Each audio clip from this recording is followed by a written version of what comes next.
Bonjour les amis, aujourd'hui j'avais envie de vous parler des deux pires méthodes de prospection sur Facebook. Je vais vous faire un exemple, ça sera le plus simple. Imaginez votre boulanger qui est dans votre quartier.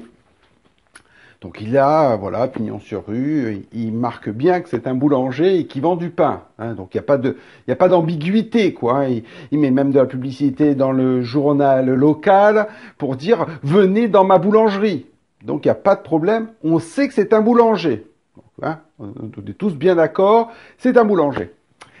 Et vous avez un concurrent qui vend lui aussi du pain, qui est aussi un boulanger, et qui vient le voir. Hé, dis-moi, monsieur le boulanger, tu veux pas acheter mon pain? Comment vous pensez que le boulanger va réagir? Soit il va lui donner un grand coup de pied au cul pour lui dire tu sors de là, hein, moi je fais du pain, j'ai pas besoin de toi pour pouvoir avoir du pain. Ou soit il va être correct, il va lui dire, mais l'autre il va dire, mais non, il faut quand même que tu essayes mon pain, il est meilleur, il faut que tu travailles avec mon pain. Comment il devrait réagir? Il va le foutre dehors à bout d'un moment. Quand même, il sait que lui, il est artisan, il sait très bien qu'il fait du bon pain et qu'il n'a pas besoin qu'on vienne l'emmerder avec avec quelque chose d'autre. Vous comprenez bien, là, il n'a aucune raison de vouloir aller ailleurs. Ou soit, imaginez encore mieux que ça. Il y est toujours notre boulanger. Et là, t'as un mec qui arrive. Non, mais tu sais, la boulangerie, hein, c'est fini, là. Tu devrais faire boucher. Arrête la boulangerie, c'est nul la boulangerie. Fais boucher. Hein? Mais pourquoi tu veux que je fasse boucher? Vous vous rendez compte? Eh bien, dans le marketing de réseau, dans le marketing d'affiliation, c'est ce que les gens font tous les jours. Vous êtes en train de faire de la publicité pour un business, pour une activité. Vous êtes impliqué dans ça. Vous ne faites que ça. Vous parlez que de ça partout. Vous affichez ça sur votre profil Facebook. Vous marquez que c'est votre profession. Et vous avez des gens tous les jours, si c'est pas plusieurs fois par jour, qui vous viennent vous vendre et dire, viens, j'ai une super affaire. Viens voir, la mienne est meilleure que la tienne. Non mais, vous vous rendez compte de la connerie quand même de ça? Est-ce que vous, ça vous viendrait à l'idée d'aller chez un garagiste, chez un boulanger, et de dire, ah, tu devrais faire autre chose avec moi, viens faire une autre profession. Non mais, on est bien d'accord, c'est complètement idiot.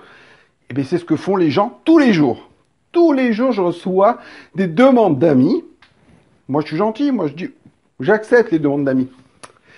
Il n'y a pas une seconde qu'on est amis, que déjà, clac, un petit message Messenger, ça c'est les plus, comment dire, quand un peu plus de communication, ils vous envoient un petit message, comment ça va, qu'est-ce que tu viens, même si on se connaît ni des lèvres ni des dents, et qui vous commencez à vous proposer leur business, sans savoir si vous êtes en demande de quelque chose, sachant que vous faites de la publicité et que vous affichez bien clairement que vous êtes en train de développer du business.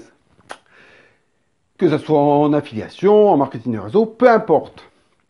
Vous voyez la bêtise à quel point c'est complètement idiot, quoi. Vous le feriez pas dans la vraie vie, mais parce que vous êtes sur Internet, parce que vous êtes dans le marketing de réseau ou dans le marketing d'affiliation, vous allez faire ça. C'est complètement idiot. On est bien d'accord. Mais ça, tous les jours, ça arrive. J'ai plus fort que ça. Il y en a une autre aussi. Alors celle-là, elle est pas mal. Mais celle-là, je trouve qu'elle est extraordinaire. J'ai des gens, du fait que on commence à avoir un réseau qui est considérable, presque 2000 personnes dans le groupe, forcément, on ne connaît pas tout le monde, et vous avez des gens qui vous demandent sur les réseaux sociaux, entre autres Facebook, pour vous avoir comme ami. Pas de problème. On est clair, étant dans leur upline, forcément, je travaille dans cette compagnie. Ok. Il n'y a pas un jour où j'ai un distributeur, un affilié, parce que j'aime pas le terme distributeur, un affilié, un partenaire référent, qui me demande en contact, hein, et dans la minute qui suit, qui me propose un autre business.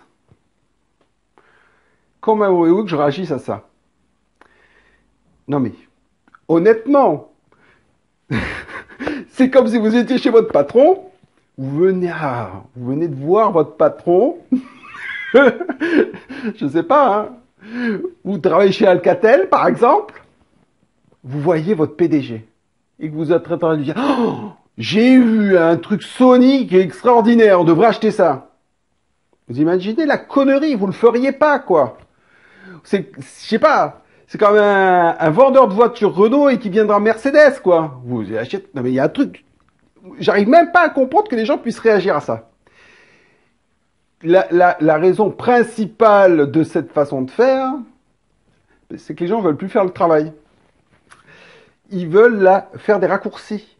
Et ils se disent, waouh, si je peux attraper un leader ou quelqu'un qui a déjà un réseau, tout son réseau va venir chez moi et je vais aller vite. Vous savez que le réseau appartient à personne. Hein. La seule chose qui appartient à quelqu'un, c'est vous, hein, c'est votre compte. Hein. Après, le réseau, il appartient à personne. J'ai un... Oh, on pourrait discuter de ça pendant des heures. J'avais un ami qui développait des affaires dans les bijoux. Ah, une grosse affaire. Hein. Il avait, je sais plus, à l'époque, ça devait être dans les années 90, il devait avoir, je sais pas, 30 000 ou 40 000 distributeurs. Là, c'était des distributeurs parce qu'on vendait de la vente directe, qui vendaient des bijoux. Et il a été abordé par une société concurrente. Et lui se croyait être le leader de ces 30 000 personnes. Et donc, il a cru qu'il allait pouvoir migrer vers là-bas. Oui, il a migré. Avec peut-être, je crois, même pas un huitième ou même pas un quart, non, même pas un dixième de son réseau. Parce que le réseau ne vous appartient pas. Donc arrêtez de vouloir prospecter des gens qui font du réseau. S'ils sont à la recherche, apportez de la valeur. Ah, allez, la dernière, juste pour me faire plaisir, parce que là, ça aussi, ça me gave, de tous les gens. Excusez-moi des termes aujourd'hui, je suis un peu agacé. Tous les gens qui vous inscrivent à des groupes. Ah, là, depuis l'arrivée de Moder, de tous ces trucs-là, tout le monde veut vous inscrire dans un groupe. Alors donc, vous vous retrouvez dans un groupe. Et dans tous les groupes, c'est la même chose. On n'apporte pas de valeur, on apporte juste, on vend des produits. Donc, allez, on a le produit machin, on a le produit truc, et on a le produit bidule. Et dans le groupe, on parle que du produit. Et il n'y a qu'une seule personne qui peut parler, c'est le mec qui vous a invité. Il invite tous ses contacts. Alors peut-être que sur le volume, ça va intéresser une personne. Et peut-être. Mais tout ça m'épuise parce que quand je demande aux personnes arrêtez de me rajouter à des groupes de ce type, ça n'arrête pas. Au moins une fois par jour. Ça devient fatigant, honnêtement. C'est surtout que ça ne marche pas. Il faut arrêter de vouloir de vouloir capter des gens qui font déjà autre chose.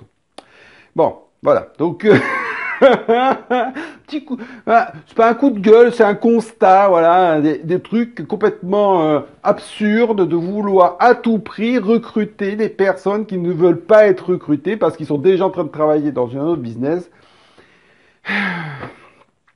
Ah là là.